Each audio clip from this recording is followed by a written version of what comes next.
Well, a few months ago, a movie came out about the story of Noah. Now, I've not seen the movie. I understood that they took some liberties with the story, as Hollywood tends to do. But I'm not qualified one way or another to say whether it's a good movie. I didn't see it. It struck me, though, that the actual story of Noah, as it's presented in the Bible, is dramatic enough just the way it is.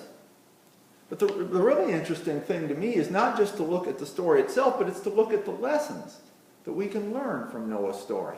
Because after all, as we've said before, the main reason these stories are in the Bible is not to teach us about history or geography or science or any of those things. The main reason these stories are in the Bible is to teach us about God and about ourselves and about our faith.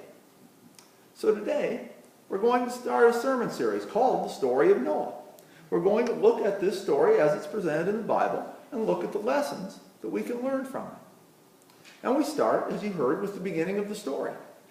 God tells Noah that God is going to destroy the earth because it's corrupt. So Noah, God says, you build an ark for yourself and for your family and for all the animals. And then we're told Noah did everything just as God commanded him. And that's really all it says. It does not tell us anything about what Noah must have thought about all of this. It does not say anything about how Noah felt. It's like Noah's thoughts and feelings about this really did not matter. And in a way, it's almost like Noah himself did not particularly matter, because we're told very little about him. We're told his age. We're told that he had 3 kids, Shem, Ham, and Japheth. We're told he had a wife, although we don't know her name. Apparently she was just Mrs. Noah. We don't know what her name was. Later on, we're told that Noah was a man of the soil, which presumably means he raised crops. We're told that after the flood was over, he planted a vineyard, but that's about it. It's about all we know about Noah. But we know that he was a human being, of course, and as a human being, if all of this happened to you, wouldn't you kind of wonder? I would. I think I'd have a lot of questions. You know, think about it. You're minding your own business one day, all of a sudden you hear the voice of God talking to you. And that'd be strange enough just right there. But then God says some pretty incredible stuff. God says that God is going to put an end to the human race. God tells you make an ark, gives you directions how to make it, tells you to put yourself and your family in it. Because you and your family alone among all the people on the earth are going to be saved. And then God tells you to put all the animals and the birds and every other creature that moves along the ground into the ark. And you're supposed to take enough food for all these animals, and of course for yourself and your family as well. How would you react to that? Some of you may be old enough to remember the old Bill Cosby routine where God's talking to Noah and Noah hears all this stuff. And Noah's saying things like, come on now, who is this really? Am I on candid camera? What's going on here?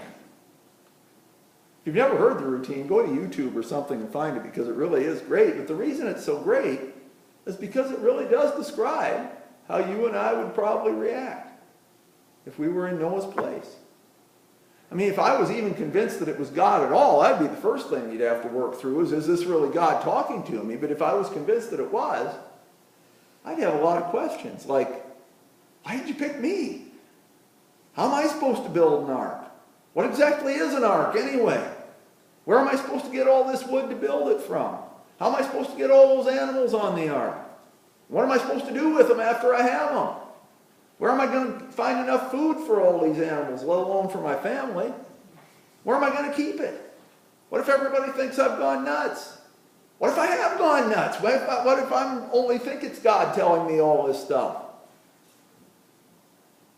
If Noah thought any of that, we're not told. But you know, I suspect maybe he did not. And here's why I suspect that, because there is one more thing we're told about Noah that I did not mention, and maybe some of you caught it. We're told that Noah was a righteous man, blameless among the people of his time, and that he walked faithfully with God. Now, we don't get details about that. We don't know what it was about Noah that made him a righteous man. But we know some of the things it probably would have meant in Noah's time. Being a righteous man would have meant spending time in prayer. Being a righteous man would have meant realizing that all the good things you had came from God. Being a righteous man would have meant centering your life around God. When it says Noah walked faithfully with God, I think that's what it really means, that God was always a part of Noah's life, no matter where he was, no matter what he was doing. And that's why why Noah did not have all these questions that you and I might have. It's why Noah was able to hear all this incredible stuff from God and pretty much just kind of take it in stride. And it's why when God told Noah to do all these things, Noah just went and did them. No questions asked. Because Noah walked faithfully with God. God was always a part of Noah's life. Another way of saying that is that Noah had a relationship with God. Because Noah had that relationship with God, Noah knew that he could trust God, even when God was asking Noah to do stuff that to Noah probably did not make a whole lot of sense. Because that's the only way trust works. Trust grows out of a relationship. Trust does not come from a position. It does not come from a title. Trust does not come from power or from money. Trust comes from getting to know somebody really well. Trust comes from having somebody be there for us. Trust comes from someone helping us when we need help, listening when we need someone to talk to, crying with us when we need that, laughing with us. Trust comes from having someone walk with us at the important times of our lives. And if you think about the people you trust most, I'll bet most of them fit that description. Could be a spouse, could be parents or siblings, could be friends. Whoever it is, they are people that you have a relationship with. They are people you know really well. They are people who have been there for you. They are people you know will be there for you again if you need them. They are people you know you could call at any time of the day or night, and if you told them you needed them, they would be there as fast as they could.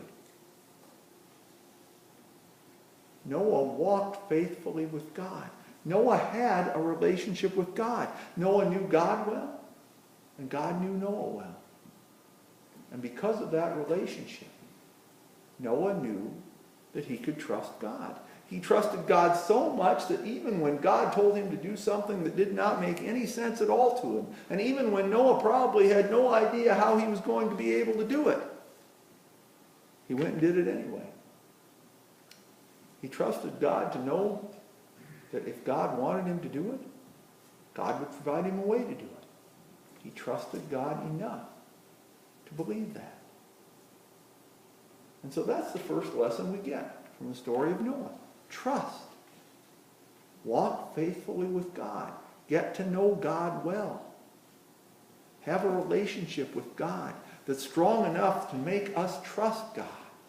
To trust God enough that even if God seems to be telling us something that does not make any sense to us, and even if we don't know how in the world we'll be able to do it, we go out and do it anyway. Because we trust that if God's telling us to do it, God will help us find a way. Do you have that kind of relationship with God? Do I have that kind of relationship with God? Because if not, we need to do something about this. And if so, we still need to work at it, even if we already have it. Because relationships are always something that we need to work at. Anytime we start to take a relationship for granted, we risk losing that relationship. So to get a relationship with God, or to keep a relationship with God, we need to work at it. We need to get to know God well.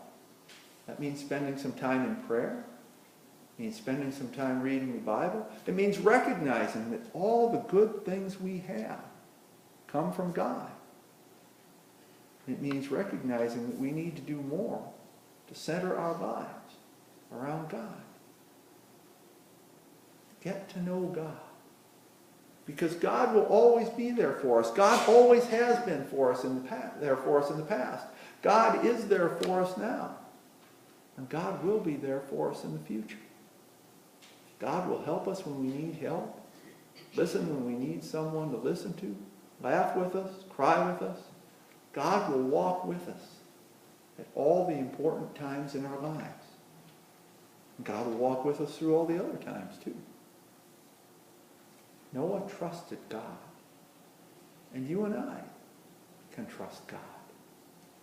If we spend time with God, if we have a relationship with God, if we get to know God well, you and I will be able to trust God, just like Noah did.